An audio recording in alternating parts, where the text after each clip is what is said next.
Hey, good morning, everyone. It's Jojo Gonzalez, and I just wanted to come and share Psalm 77 with you. It's a great psalm of comfort in the time of trouble, just recalling God's mighty deeds. It's just solid, when it comes to just talking about God. And at first, it talks about himself. He says, "My voice rises to God, and I will cry aloud." You know what? And that's okay.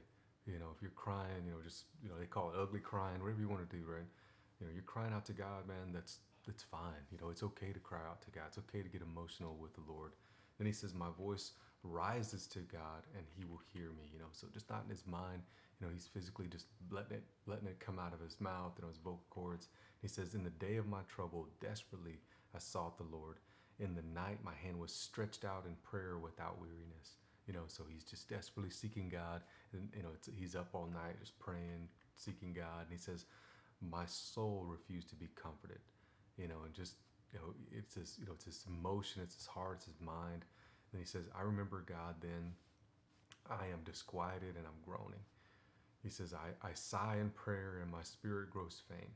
You have held my eyelids open. I am so troubled that I cannot speak." So now you see the physical side. So he says, my soul, my spirit would not be comforted. Because then he goes through all these physical things, right? And ultimately it is his spirit that needs to be comforted, but he has to deal with these spiritual things first. And he says, "I have considered the Ancient of Days," and that's the Lord, right? "The years of prosperity of long, long ago. I'll remember my song in the night. I will meditate with my heart, and my spirit searches." And so he's remembering, man, he's like, man, I remember the Ancient of Days, and that's another name for the Lord, but he's also going back in time and remembering those good times. Then in verse 7, he says, "Will the Lord reject forever? And will he never be favorable again? And his loving kindness ceased, forever?" And the answer is no, right? And he says, "Have his promises ended for all time? No." And has God forgotten to be gracious? No. Or has he in anger withdrawn his compassion? No.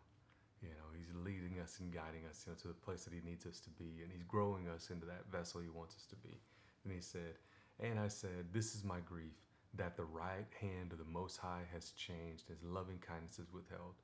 I will solemnly remember the deeds of the Lord. Yes, I will wholeheartedly remember your wonders of old, and I will meditate on all your works, and there thoughtfully consider all your great and wondrous deeds. Your way, O God, is holy, far from sin and guilt. What God is like our God? You are the awesome God who works powerful wonders. You have demonstrated your power among the people. You have, with your great arm, redeemed your people, the son of Jacob and Joseph. The waters of the Red Sea saw you, O God. The waters saw you, and they were in anguish. The deep is trembling. The clouds poured down water. The skies sent out a sound of rumbling thunder. The arrows of lightning flashed here and there. He says, the voice of your thunder was in the whirlwind. The lights illuminated the world. The earth trembled and shook. Your way of escape for your people was through the sea, and your paths through great waters. And your footprints were not traceable. You led your people like a flock by the hand of Moses and Aaron, right? And so, he's really talking about himself, and how he's feeling, and how, the emotions that he's going through, his spirit, his emotions, just his physical. And then he starts talking about the Lord, kind of just rhetorically asking, man, are you going to forget this? Are you going to not be compassionate? Are you going to be these things? Then he says, no, you are compassionate. You are these things. You're awesome. You're holy. You're justice. Just all the different things, right? And it's just a great reminder of who God is. And then he talks about the deeds, of long ago, his fathers, and how God saved them miraculously. So I want you to remember the same thing. Remember how God saved you miraculously. How he changed your life, in 1 minute to the next. You were not a believer. You were in death and sin and grave. And then you believed in Jesus Christ, and your whole life changed. Remember your first love. Remember that time when you first got saved. It's beautiful. And just like he's going back in time, man, just try to remember those things. Everything that God's brought you through, with the Israelites, they were getting chased to the Red Sea, but God opened the Red Sea. So think about it in those terms. God's moving you somewhere.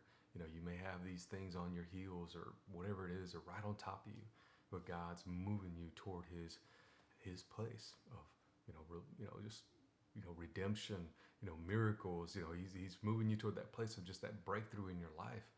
So allow him just to move you there, and just watch him work, man. So think about these things. You go about your day, read this over and over again, just in those terms, man. God's moving you toward that miraculous deed in your life. But make a marker and remember those times. God bless.